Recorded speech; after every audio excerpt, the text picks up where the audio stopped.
the Anfield Wrap at Aviva Stadium, Marines Ground on College Road in Crosby. Marine have got a game today, but we've come down in order to have a chat about what we've been talking about on and off now on the Anfield Wrap for a couple of months, which is the debate around safe standing, rail seating more accurately, that moving that into English football and the way in which that works at the moment, that there's a growing consensus, certainly that it's time for a debate, for that conversation to be reopened amongst football supporters, but also amongst the football hierarchy. And with me, I've got Gareth Roberts, as I said before, and Gareth, it's something that I know you feel sort of quite engaged with, quite passionate about, because I think we all now spend so much time standing up at football matches anyway that it seems as though the logical point is to say, well, this is what people are doing, so how do we firstly make it safer, but secondly, how do we actually make the experience better and more enjoyable? Yeah, I mean, I think the rail seating would tick a lot of boxes in the Premier League. People want atmosphere at grounds. I think standing up helps that. Standing up is happening anyway at Premier League grounds, sometimes for 90 minutes, even at Anfield. People are standing up in sections of Anfield. The Plymouth supporters last week came in the FA Cup, they didn't sit down. And that's the whole of the Anfield Road section. So when you've got a row of seats in front of you, that's dangerous. When you celebrate a goal, it's easy to go flying over that next row of seats. If you've got a rail there, which what rail seating is, you'd have a rail like this in front of you. You can only fall into that rail. You can't fall over seats. You can't have a domino effect and knock loads of people over, and little kids and everything else. So I think it's worth a conversation. And the thing is that it is becoming more and more a conversation. The Football Supporters Federation have got a campaign for safe standing. The Premier League have actually debated it at sort of board level. And Liverpool Football Club was the only club out of everyone in the Premier League to basically take a stand against it and say no. So that they didn't want any further discussion about it? They just said their stance is on safe standing, no. That stance is fed by the Hillsborough Family Support Group, understandable reasons why, but there are a lot of match-going fans. There are even families of Hillsborough victims, people who were at Hillsborough as well, who support safe standing. On that, just quickly, it's worth pointing out, we did a Twitter poll, and Twitter polls can be flawed, but it was noticeable it came back with over 80% were in favour. We did also, the Spirits of Shankly did a vote at their AGM, and I think was it 93% of people were saying that they were in favour of certainly having a debate around standing and shifting from there. Yeah, exactly. So it feels to me that more and more there should be a debate about this, and it's happened in Scotland now. Celtic Park has got a safe standing section. It's happening on these shores. It's already happened in Germany for a long time and elsewhere on the continent. So it feels to me now it is the time, and with that in mind, and because the Anfield Wrap has now got a little bit of a stance on it, really. I mean, we've got 70 to 80 contributors. No one's got a strong stance against safe standing. Some people really are a bit like, well, okay. Yeah. But the majority that we speak to seem to think it's a good idea and at least worth the debate. So with that in mind, we spoke to Kev from the Green Brigade. He's a Celtic fan. They're basically like sort of a Celtic ultras organisation, if you like to bring colour and noise to Celtic Park. They help to push for a safe standing section at Celtic. They've now got that. There's about 3,000 people standing at every game that Celtic play at home. So we wanted to ask Kev how that went, how that happened, why it's better than the previous situation, and how maybe it could end up moving down to England. So we spoke to Kev, and here's a clip of that. But yeah, I mean, the safe standing area was introduced there in the summer of 2016, and it's helped us as a group an awful lot. It's helped us as a group kind of take things from a sort of atmosphere perspective to the next kind of level in Celtic Park. But it's been good. It's been going really good. Yeah, well, as I said, I mean, the problem that the club had in the past, when the sort of original setup of an all-seater stadium, the seats that you guys will have at Anfield, when you're actually standing in the ground, these seats only, the back of the seat that's in front of you, it only kind of comes up to maybe your sort of shin height of your legs, so that was deemed as kind of unsafe. But the model that's now been installed, you've got these sort of rail barriers that come up to maybe sort of chest height, and it's virtually impossible to ever kind of have any sort of accident or any sort of fall forward or anything like that. And one of the, as I said, we were talking there about the demand is obviously it's an attractive area and stuff in the ground, and one of the big things from the club still, we still have regular sort of dialogue with the club, and one of the big problems for them was overcrowding, the issue of overcrowding. Maybe guys that aren't in the area maybe are trying to get round and bump into the area.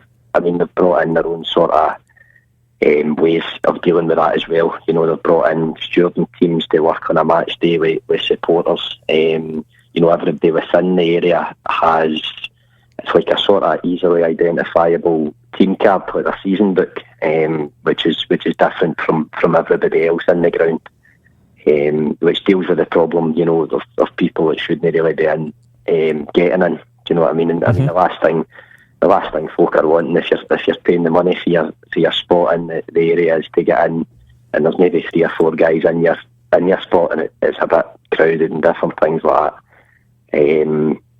But it has, I mean, it's just to get back onto sort of the model that's now in place. You know, you look at the likes of Germany and stuff like that, and all the research that was carried out by Celtic, there's been no sort of incidents of accidents or anything worse than that. And I think from a club's kind of point of view anyway, it ticks a lot of health and safety type of boxes for them. You know, it's now a safe area of the ground for people to go to, and they're leading the way, as you say. As things stand, I mean, we're quite a large chunk into the season now, but I imagine club fans, everyone thinks this has been a success at Celtic Park by the sounds of things. And I think you mentioned before that there's even talk now is that of extending this section, of maybe doing one elsewhere or making that section bigger. Yeah.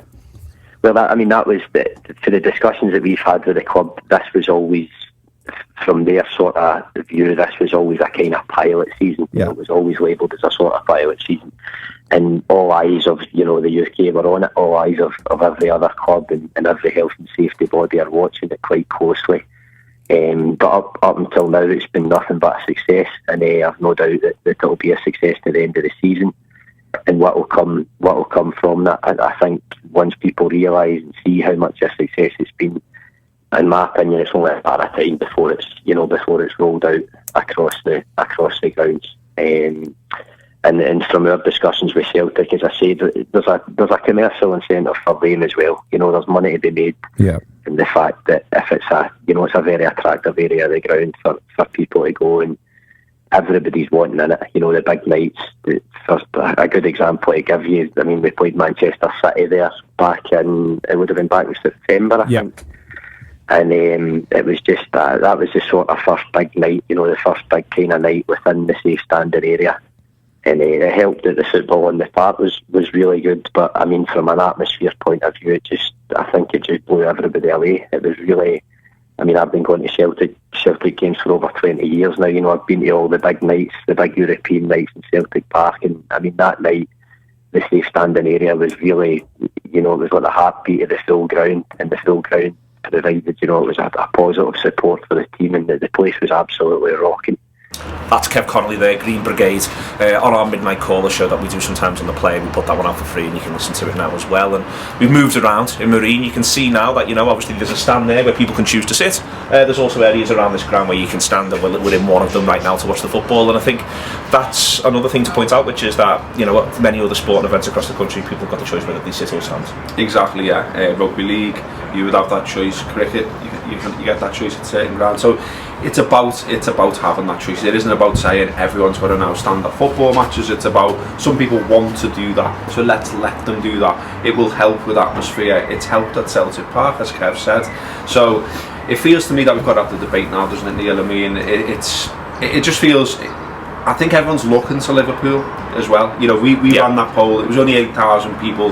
That isn't everyone who supports Liverpool by any stretch. It's just that it's a small proportion, but it's significant that many people took the time to vote on the poll. We don't normally get that many people bothering with Twitter polls, and I think that shows you the strength of feeling about why we maybe should move on to at least having a debate about this now. I think it's the idea, which frustrates me, is that that the club's going to just simply allow its position to be defined completely understandably on one level, but on another level, it's by what happened in 1989, but also on another level that it's going to have to engage with what's happening in its own ground every single week, what its own supporters are doing, what's going to happen. We're filming this the day before we go to Manchester United, and I know that we're not going to sit down in Old Trafford tomorrow. I know that before we go. I know that that's the reality that's in front of me, and that it's engaging with that reality rather than this sort of tacit position. And I think because people now understand more and more exactly what went on in 1989 and what went on in the aftermath of 1989, there is still, I think, rightly, a nationwide sensitivity around Liverpool and Liverpool supporters, and I understand that, and I think that's one of the reasons why I think the rest of the country sort of wants to know what Liverpool supporters think. And so the idea that Liverpool shuts it down and just says, well, no, not for us. Firstly, that, as the Spirit of Shankly AGM suggested, that doesn't reflect Liverpool supporters. But secondly, that it also sort of, what it does is it puts the rest of the country a bit going, well, what exactly do we do here? And all I think we're saying in amongst a lot of this sort of stuff is that is for Liverpool to open its doors to a wider range of views before it comes to a definitive decision. Yeah, exactly. And I mean, I think a lot of people will see this and they've seen all the stuff we put out and they think we're talking about returns to old, open, dangerous terraces that, you know, the likes of which we saw at Hillsborough. But it's important. There's a few things important to say here. One is that Hillsborough wasn't caused by an open terrace. It was caused by mismanagement of fans. It was caused by poor policing. It was caused by a ground not having a valid safety certificate. It was caused by a poor response by the emergency services. All the stuff that we now know. So to now talk about as though the standing bit was the dangerous bit, it wasn't.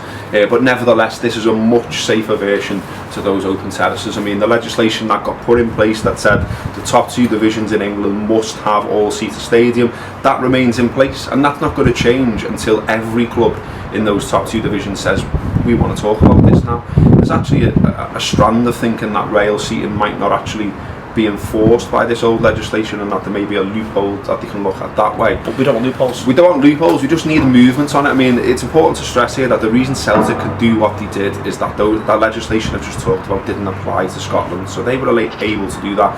In England, England and Wales, there's a longer journey to go on here, and it starts with support for the idea of simply having a debate, and that's what we're trying to push here. That's what we've been trying to push here, and I think it's, you know, the point about this as well is that we don't speak for anyone, we speak for ourselves. We feel as though, for once, we feel comfortable to say that we probably speak for the majority of the contributors to the Anfield Wrap. That's very rarely the case, but what we do think we speak for in general is the notion that everyone can begin to discuss this quite openly now, and that we can move it on and have the debate. If the debate doesn't go the way in which we want, then that's the way in which these things go.